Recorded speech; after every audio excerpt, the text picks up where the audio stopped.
Alright, good morning YouTube. It's another Coffee Talk with Haze, episode number 9. And this morning I want to pick up where we left off from the last talk yesterday. I don't want to leave you just hanging with all of that. I did want to let you have some time to let all that sink in. And if you're, I don't know why you would be binge watching these, but if for some reason you're doing a catch up, if you just watched the previous episode, I'd say wait until tomorrow, a couple days to watch this one. Let it sink in a little bit. Just in terms of what you've been traditionally taught about electronics and what voltage and current are. So that's kind of basically what we're really talking about, is voltage versus current. So what I said last time was that I believe that voltage represents communication and current can be used as a realization of power. So there are a number of applications that demonstrate this just verbatim, whatever that word is, matter of factly. And those are speakers, microphones, motors, and even filaments in light bulbs. They all represent current doing work, transducing some kind of energy and making something move, like a force that's actually a vector that's being pushed. So like solenoids are another example. And you can look all these things up to get more info on them, but what I mainly want to talk about today are speakers and microphones. Because one of the first things that I think is important to try to understand if you want to understand electronics is how these hook together and what's missing. And that's Ruby scratching on her post over there. Hi, kitty. Oh man, what a cutie. Okay, so our speaker has two leads on the back of it, a positive and a negative terminal. And this one is pretty cool because they're actually marked, which is positive and negative. If you don't know, you've got to use the battery test. This is very interesting, but I don't know if I don't want to just jump right into that just yet. I need to back up a little bit. Likewise, on our microphone here, we've also got two terminals, and this one is not listed as negative or positive. I'm not sure. I mean, surely it matters on a microphone. I'd have to check the data sheet to see which one. And to be honest, it might be kind of hard to test which is positive and negative, if it even matters on this microphone. Maybe, just maybe, it doesn't matter on this microphone, but I'm thinking that it does. I haven't looked at the data sheet for this thing in a long time, so I don't remember all the details about this particular microphone. But let's not worry about that. Because even if you get it wrong, if you get the negative to the positive terminal, they'll just be out of phase. And for our example, it's okay. It only matters when you start adding more microphones and speakers into the mix. If some are out of phase, then it could cause sound cancellations, and that's not a good thing. So if I were to hook up these two, and if I were to speak into this microphone, you might say, okay, yeah, would I be able to hear what's coming out of the speaker?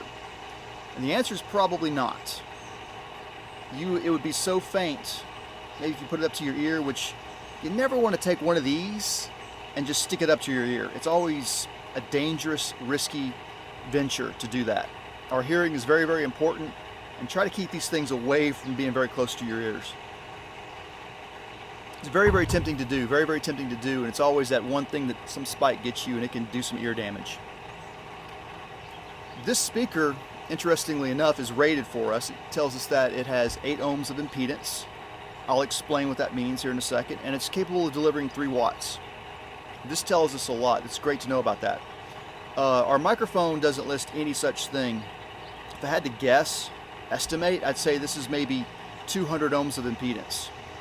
So what ends up happening is that when I speak into this microphone and it does its magic, okay? We'll talk about magic here in a second.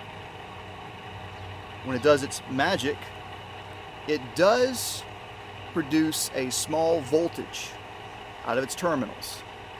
And that's the magic, is that an acoustic force can cause something to change inside of this thing enough that it produces a change in something else.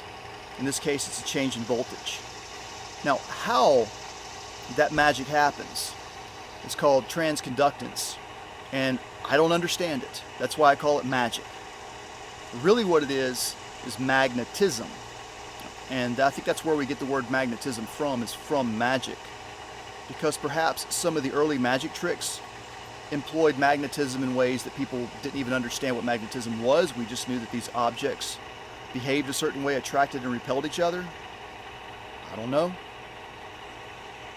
I haven't done a whole lot of research on early alchemical type kind of magic into magnetism into electricity, but it's very interesting.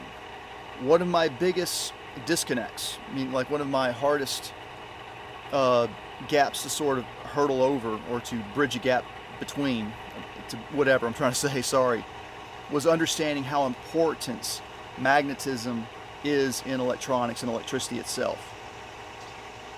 They're interchangeable. We'll get into that more hopefully someday.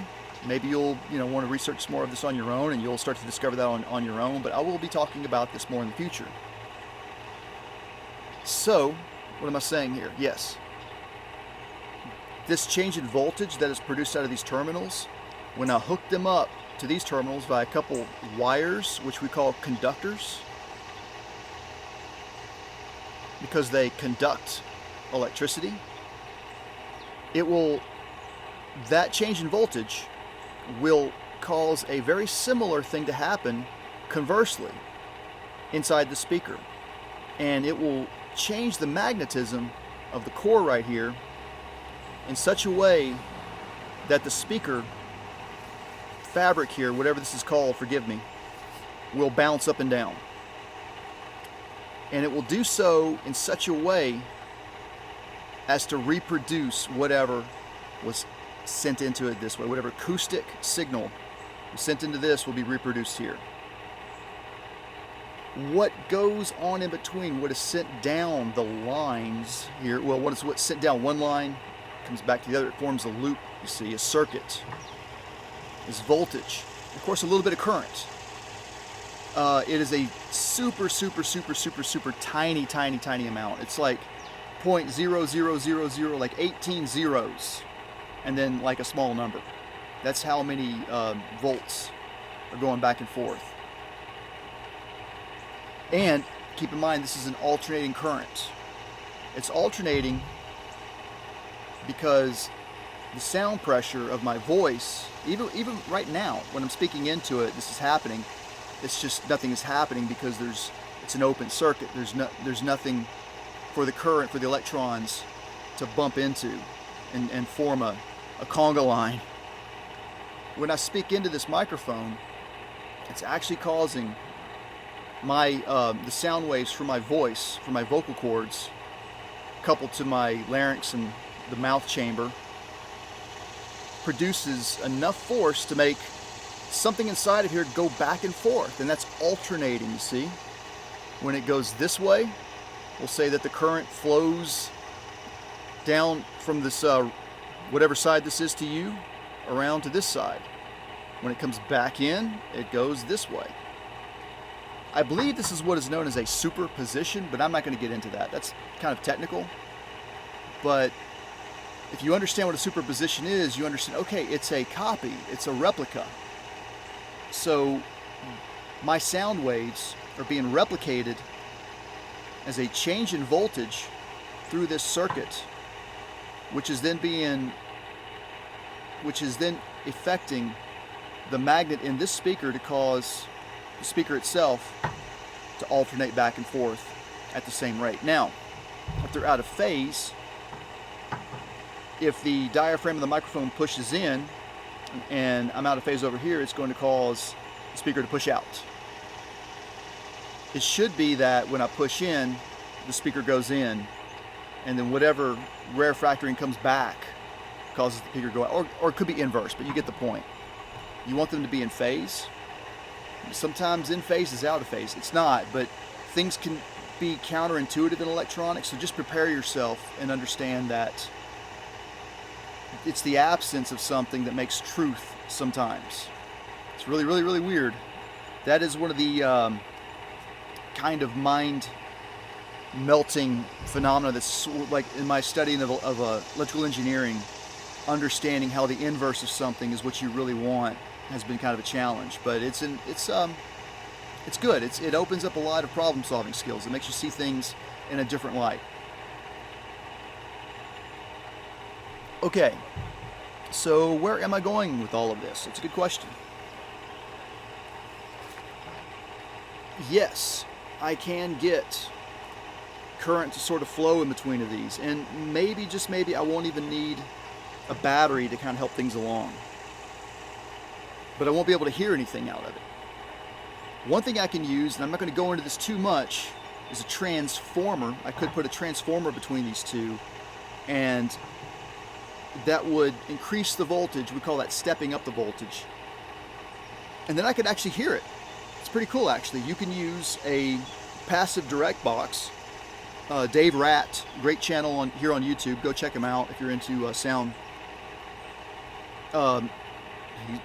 He's the live sound engineer for the Red Hot Chili Peppers. I think he knows what he's talking about.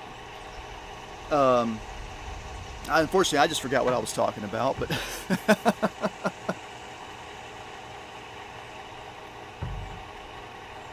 anyways, no, I did. I just forgot what I was talking about just then, so I'm just going to have to back up a little bit.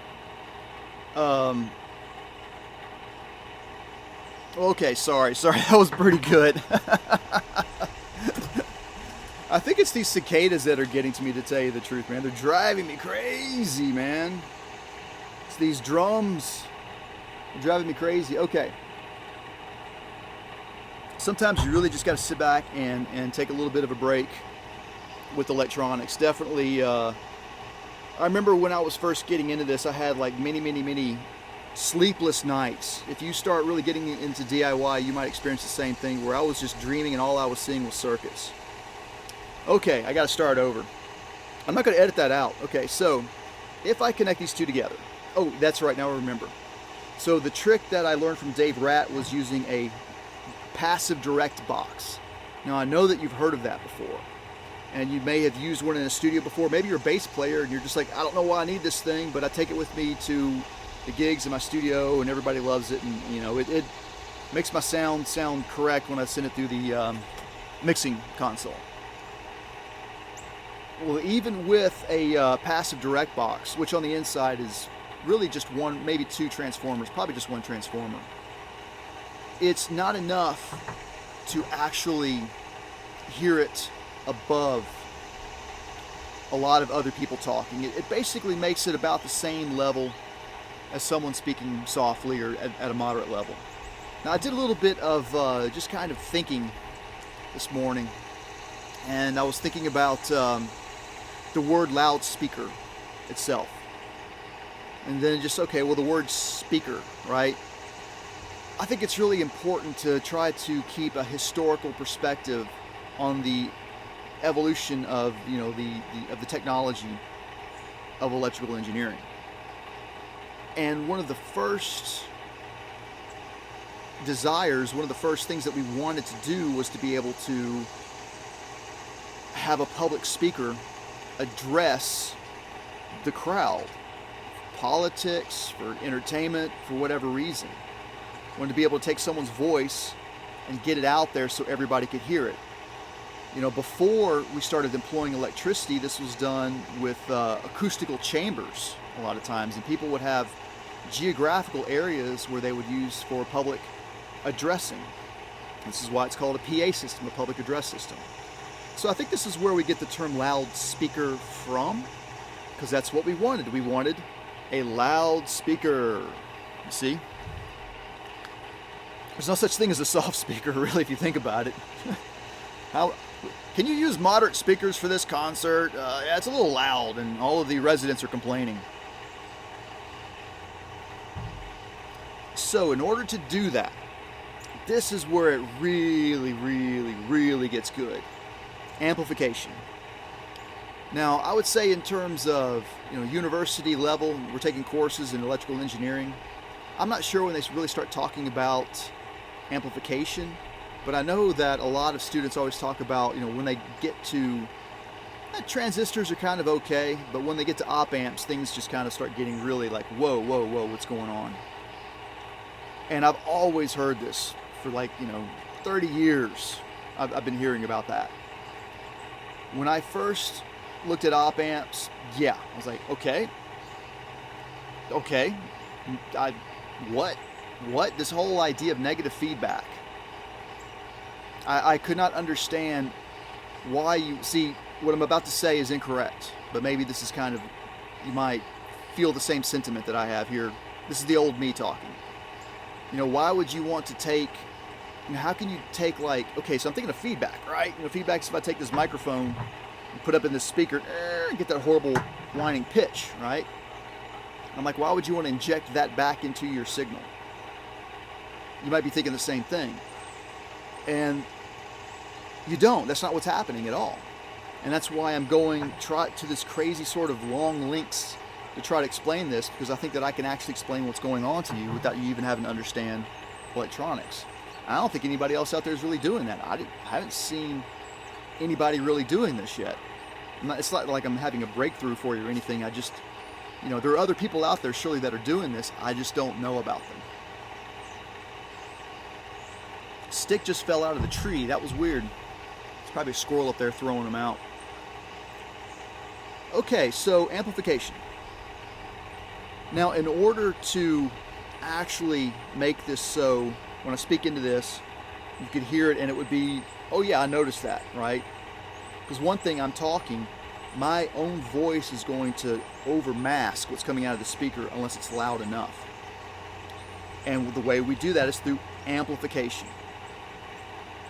And that uses the word amp, which implies current. Because that was the first, what we wanted to do. We wanted to be able to get enough amps to push this thing sufficiently back and forth enough.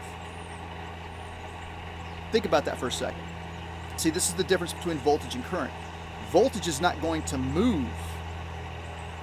The change in voltage will cause that, but not directly, you see. It's actually the current that's causing the actual physical movement, because it's what's causing the change in magnetism, and that's what's really causing the movement. Because the change in magnetism, because of the addition and removal of current back and forth, this alternating nature of it causes the magnetism to change, and this is what makes the speaker go back and forth. And that is Faraday's law, I believe. Michael Faraday is the person who discovered that in the 1800s, maybe late 1800s, early mid 1800s, I believe. So that's how long we've known about that. We didn't really know what to do with it until in the late 1800s. And this is the crazy part, is a lot of this stuff was all discovered. It was all invented and discovered and not perfected yet, but in the late 1800s. And it wasn't until vacuum tubes, until we were actually able to really get real power going. And I can't talk about vacuum tubes right now. That's an aside, because we talk about transistors and op amps as well at some point. But let's just put that all in one category and just call it amplification, and not worry about the means of amplification just yet. Just that it's necessary and it's possible, and that it's not completely hard to understand. Now, I'm not going to try to talk about negative feedback right now. Forget that. But the reason why I brought that up is, again, just to realize that a lot of times when you have a hard time understanding something, it's probably because you're looking at it the wrong way. Now, here's the funny thing, though, is that it is a little bit of the Wizard of Oz, where at the end of it, Toto pulls the curtain back to reveal this little old man who's really not very powerful at all. And what that is kind of the whole audio marketing industry itself. Once you really discover what's going on here? I don't know, man. Like me, I kind of look at that and I'm like, yeah, okay, sure. Wow. What do I mean by that? Well, I don't think it's any kind of a conspiracy, you see. Nothing of the sort. What I think it is it's a complicated mechanism that produced an abstraction that was capitalized upon by marketing itself. And when you look at the specification chart for any audio device, I mean, you've got to read between the lines. They just can't straight out give you factual information. And I think the reason why is because the only way you can get that information is if you look at what the actual components are. Generally, these are integrated circuits, and look up the data sheets for them. And then on top of that, realize that, these are just the ranges, and depending upon how the circuit was designed with what we call the or timing components, like the various resistors and capacitors that determine what kind of waveforms are being passed around, essentially. The only way to understand that information is by looking up the data sheets. So it's too much for a consumer to get into. But you see, I think what it is the curse of the audiophile is wanting to have the perfect replication of a signal. And so much that I believe that many audiophiles, I'm not an audiophile, but I had this belief myself, believe that, you're sending actual audio sound waves or something, even though we know it's electricity, because we really don't understand it, we still treat it as if it was a sound wave. An actual, like, acoustic, whatever sound is. We can't see sound with our eyes. So it's very, very easy to use your preconceived notions of all of this stuff and to use that as your baseline foundation, and it makes it very, very hard to understand this stuff, to understand the reality of what's really going on. And the reality of that is that it's a copy. Whenever I speak into this, it's a copy of what's coming out of here. And then what comes out of here is a copy of this. So that's two copies to reproduce my voice when I speak into this microphone and it comes out of the speaker.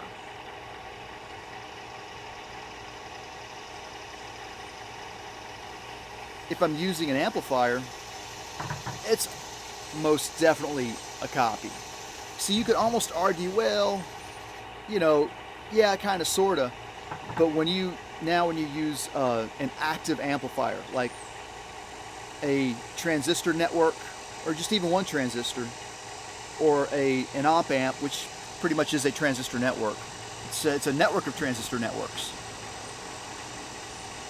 You're using copies of copies of copies of the signal all over the place. And I think at the end of the day, what is most important is just, if it sounds good to you, then it sounds good to you.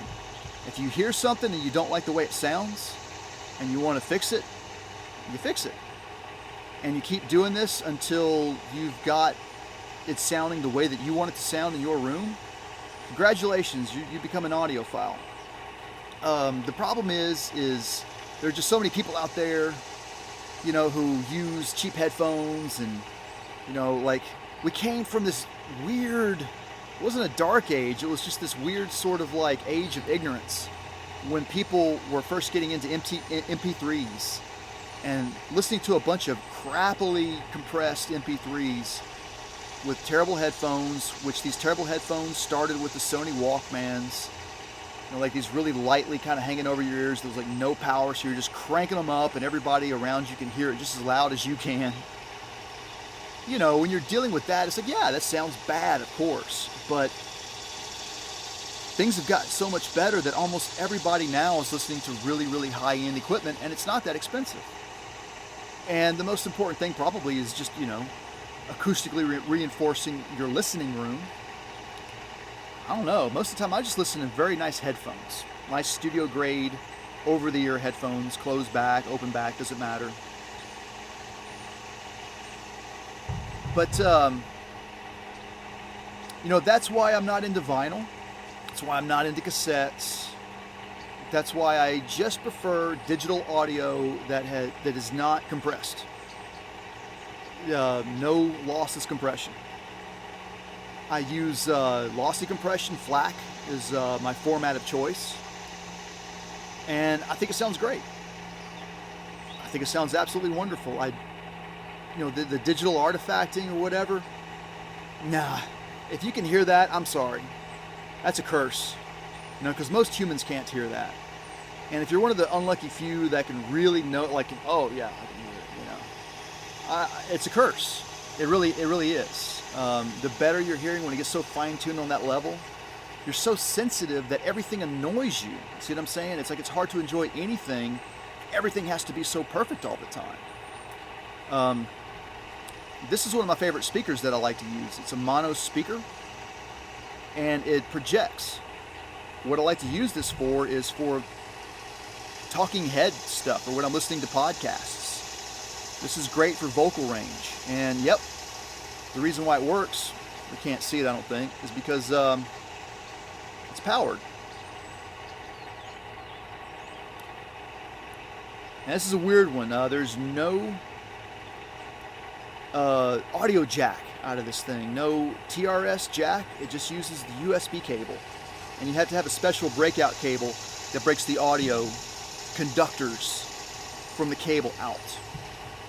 Okay, I hope that this has been beneficial for you. I really do. This is like kind of hard stuff to wrap your head around, especially when I'm not showing you diagrams. We're just kind of here rapping and talking about this kind of stuff. I'm trying to think if there's anything that I can leave you with, like in terms of sorry. This is a hard topic, and I really probably should have taken more notes. When I talk about this more, I'm probably going to have better examples for you, that's for sure. But just to wrap it up, if I could take two wires and connect these two together, then yes, I'm actually sending some tiny amount of voltage across the wires, and it is barely causing this speaker to go back and forth, just barely. And that's why we need amplification. And one of the most important, okay, here's the thing. Here's what I did not leave you with. The most important thing to understand about amplification is this. Is that when your signal comes in, this tiny little signal, how does it get bigger? Right? How does something take that signal and grow it? It doesn't. See, that signal terminates. This is the real point I'm trying to get to you. Is that, when I speak into this, and when this goes down, remember, once again, I'm sorry to be so detailed here, but the sound waves, they get transduced into a voltage, okay? We're past that. Now we're talking about that voltage hitting a transistor. The transistor has what's called a base, which is like the input.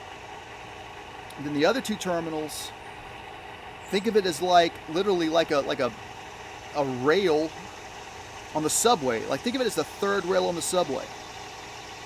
Seriously, it's like, boom, it's just this big power rail. You've got your signal that's been turned into voltage, right, is going into the base of this transistor. What is up with this huge power rail? Well, what the transistor does is it shapes that power rail accordingly to the wiggle that your signal is. And that's what you tap off of. And it's in such a way that if you tap off of one end, you can get a voltage amplification.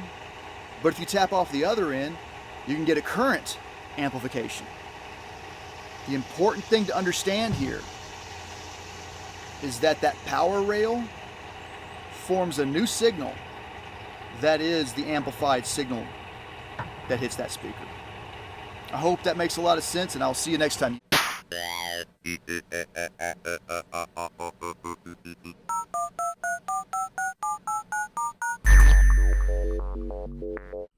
What happens when you plug leads into an outlet?